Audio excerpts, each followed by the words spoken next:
from Locks and Locks of Hairstyles, and today I'm going to show you how to do a side swept shamrock, so keep watching.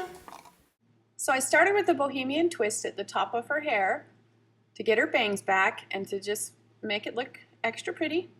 So you take 2 strands of hair and you cross them over each other, and on each side I add a little section to it and then twist.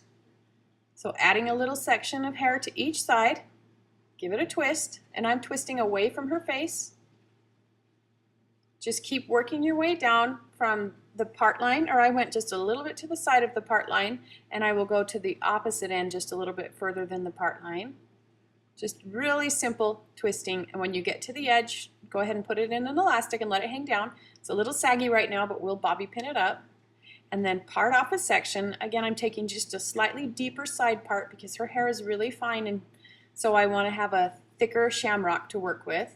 So cut yourself a deep part, square it off right up to where you did that bohemian twist, and then go ahead and grab your twist, and we will pull it back into this elastic and take both sections and just put it in an elastic to hold it. You can use the other kind too, but in case it shows, I like to use these little clear ones. If your hair is a lot thicker though and you want more security, use a knit elastic, and then take some hair texturizing wax and a water bottle and get your hair a little bit wet on this strand, because otherwise it tends to get flyaways and it's harder to keep in the shamrock shape.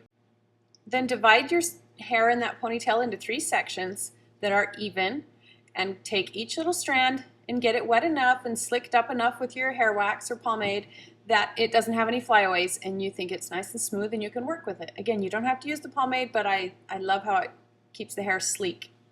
Then I have a few ribbons and I thread it through an elastic. They are twice the length of her hair, so that when doubled over it's just the length of her hair.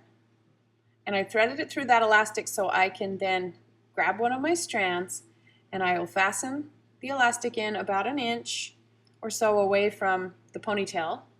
Keep your ribbons just dangling to the side. And then once you get that in, do the same thing to all 3 strands that you had. It'll look like that with the ribbons hanging down. Then when they're all done, I start with my top one and I'm going to separate it into 2 even pieces with a ribbon on each side. Get out my comb, make sure it's nice and smooth, and then I will take each strand in my hands and I will twist them toward her head.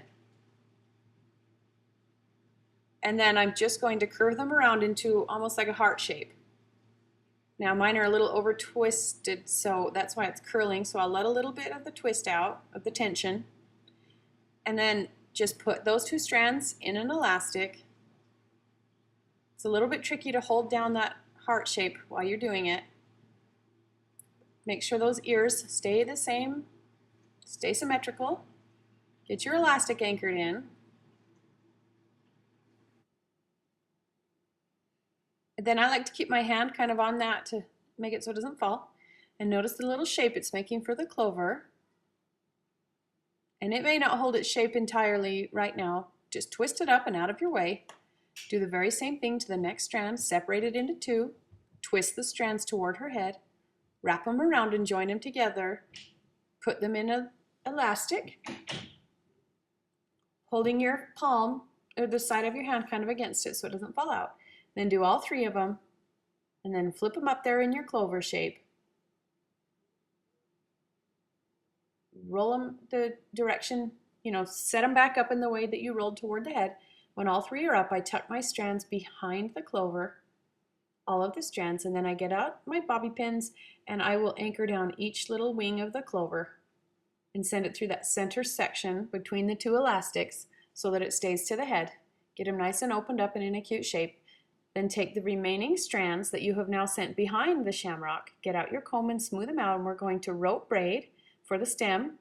So make sure you have green in each piece and then twist them the same direction. So I'm twisting both of mine to the left, and then I will twist them against each other to the right.